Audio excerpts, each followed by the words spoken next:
कहानी है राजस्थान के एक छोटे और वीरान से गांव बंथला की। वहां से कुछ दूर एक घना और अजीब सा जंगल है, मुर्गावन घाटी। गांव के लोग आज भी उस जंगल का नाम लेते हुए कांप उठते हैं।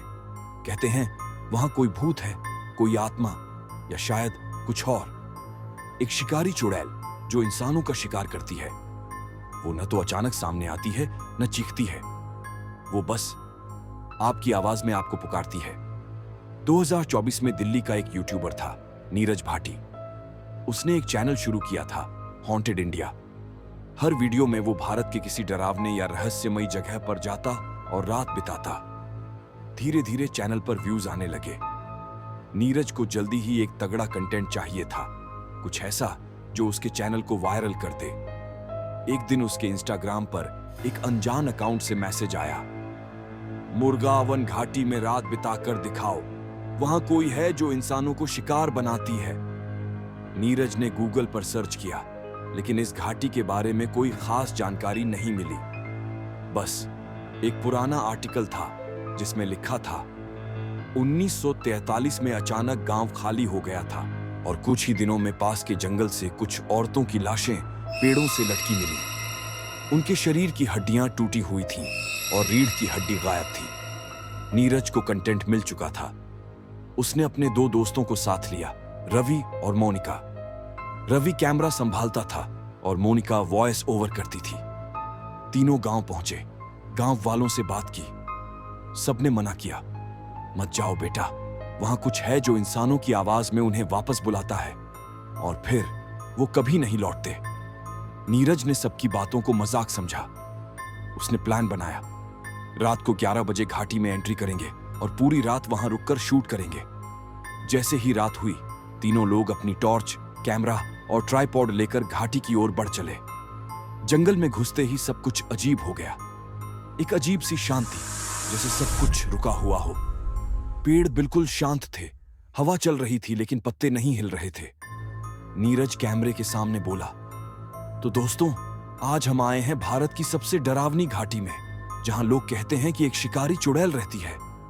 कुछ ही देर बाद एक अजीब आवाज आई, नीरज। नीरज ने पीछे देखा, कोई नहीं था। रवि और मोनिका भी चौंक गए। तभी फिर आवाज आई, रवि। मोनिका धीरे से बोली, ये आवाज हमारी जैसी लग रही है। नीरज ने ध्यान नहीं दिया और आगे बढ़ता रहा, लेकिन कुछ ही मिनटों में रवि गायब हो गया। न कोई आवाज, न कोई चीख, बस अचानक वो पीछे से लापता हो गया। नीरज और मोनिका घबरा गए। उन्होंने चारों ओर तलाश की, नाम पुकारे। तभी एक भयानक चीख गूंजी, रवि की। वे दोनों उसकी ओर दौड़े।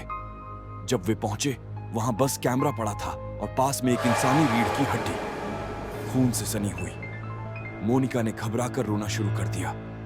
नीरज ने कहा, हमें यह रिकॉर्ड करना होगा, हमें लोगों को दिखाना होगा कि यहां सच में कुछ है।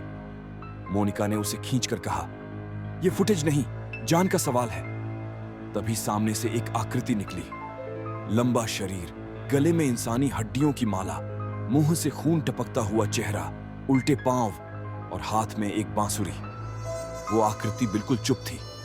फिर उसने बांसुरी बजाई, एक ठंडी डरावनी धुन, जैसे कोई मौत का गीत। मोनिका जमीन पर गिर पड़ी। उसका शरीर कांप रहा था और फिर उसकी आंखें बंद हो गईं। नीरज ने कैमरा फेंका और भागा। उसे महसूस हो रहा था कि कोई उसके पीछे पीछे आ रहा है। एक भारी सांसें लेने की आवाज जो हर कदम के साथ और पास आती जा रही थी। वह गिरता पड़ता गांव की सीमा तक पहुंच गया। मंदिर की घंटियां बजने लगीं और वह बेहोश हो गया। सुबह गांव वालों ने उसे मंदिर के पास पाया। उसके कपड़े मिट्टी से सने थे, चेहरा सफेद, आंखें खुली, लेकिन कुछ बोल नहीं रहा था। रवि और मोनिका कभी नहीं मिले। नीरज का कैमरा टूटा हुआ मिला, लेकिन उसका मेमोरी कार्ड सलामत था। उसमें जो आखिरी रिकॉर्डिंग थी, वो देखकर सब कांप उठे। वीडियो में वही चुड़ैल थी। वह किसी इंसान की रीढ़ की हड्डी निकाल रही थी और फिर उसे बांसुरी में बदल रही थी। उसका चेहरा धीरे धीरे कैमरे की ओर मुड़ रहा था और आखिरी फ्रेम में वह कैमरे की सीधी तरफ देख रही थी। उसकी आंखें लाल थीं और होठों पर एक भयानक मुस्कान। नीरज अब भी जिंदा है, लेकिन वो अब किसी से बात नहीं करता। उसका चैनल बंद हो गया। वह हर रात सिर्फ एक काम करता है, अपने कमरे में अकेले बैठकर सुनता है एक आवाज। लोग कहते हैं जो यह कहानी पूरी सुनता है, कभी न कभी उसे भी कोई उसी की आवाज में पुकारता है। अगर जवाब दे दिया तो समझो अब उसकी भी एक बांसुरी बन चुकी है। कहानी यहीं खत्म नहीं हुई। नीरज को अस्पताल ले जाया गया, लेकिन डॉक्टरों ने हाथ खड़े कर दिए। उन्होंने कहा इसका दिमाग सदमे में है, ये कोई गहरी मानसिक यातना से गुजरा है। लेकिन गांव वाले जानते थे ये कोई मानसिक रोग नहीं, ये उस चुड़ैल की छाया है।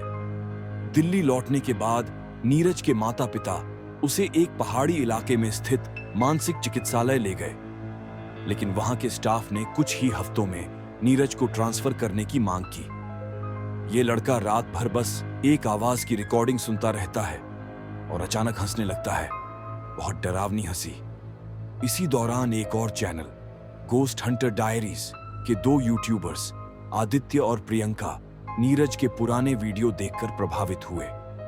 उन्होंने हॉन्टेड इंडिया चैनल के बारे में रिसर्च की और मुर्गावन घाटी वाली फुटेज देखी। वो आखिरी रिकॉर्डिंग, कैमरे में दिखती हुई वह चुड़ैल, रीढ़ की हड्डी से बनी बांसुरी। ये सीजीआई नहीं है, आदित्य ने कहा, ये रॉ फॉर्मेट है, बिना किसी एडिटिंग के। प्रियंका ने डरते हुए कहा, तो क्या हम वहां जा रहे हैं? आदित्य ने सिर हिलाया, हमें जाना होगा।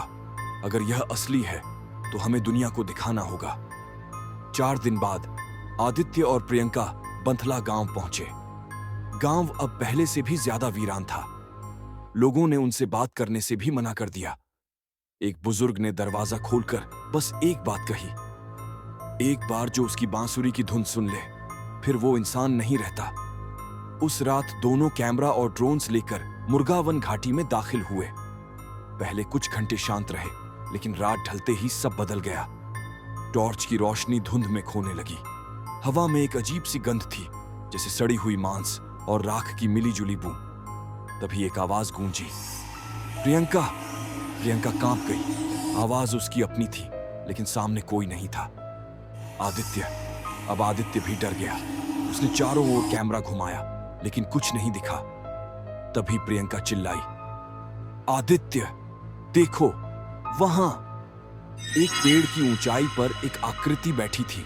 उसकी गर्दन झुकी हुई और उसके हाथ में एक चमकती हड्डियों की माला थी। फिर वह धीरे धीरे पेड़ से नीचे उतरी, बिना किसी आवाज के, जैसे हवा में तैरती हो। आकृति ने बांसुरी उठाई और वहीं धुन बजाई, सर्द, गूंजती हुई, आत्मा को चीरती एक भयावह धुन। प्रियंका जमीन पर गिर पड़ी। उसकी आंखें फटी की फटी रह गईं। वह कांप रही थी और उसके मुंह से झाग निकलने लगा। आदित्य ने उसे उठाने की कोशिश की, लेकिन उसकी पीठ पर कुछ था, एक लंबा लाल निशान, जैसे रीढ़ की हड्डी खींचने के लिए निशाना बनाया गया हो। आदित्य ने कैमरा उठाया और भागने की कोशिश की, लेकिन धुन अब उसके कानों में भी घुलने लगी थी। वह भाग रहा था, मगर उसके कदम जैसे भारी होते जा रहे थे। फिर अंधेरा। 1 हफ्ते बाद एक ट्रैकर को जंगल में एक टूटा हुआ कैमरा मिला। उसी कैमरे की आखिरी फुटेज में दिखा, एक इंसान की परछाई धीरे धीरे कैमरे की ओर आ रही है। और फिर वो चेहरा, वही चुड़ैल। इस बार उसकी आंखें कैमरे के अंदर नहीं, बाहर देखने लगी थीं, जैसे वो अब सिर्फ जंगल में नहीं, कैमरे के बाहर, स्क्रीन के इस पार भी आ चुकी हो। उस वीडियो के नीचे एक ऑडियो ट्रैक जुड़ा था, एक धीमी आवाज, क्या तुमने मुझे सुना? कहते हैं जिसने भी वो फुटेज पूरी देखी, कुछ ही दिनों में एक आवाज उसे पुकारने लगी, उसकी अपनी आवाज। अगर तुम भी अब तक कहानी पढ़ चुके हो तो ध्यान रखना, अगर अगली बार कोई तुम्हें पुकारे और वो आवाज तुम्हारी अपनी लगे तो जवाब मत देना, वरना अगली बांसुरी शायद तुम्हारी होगी।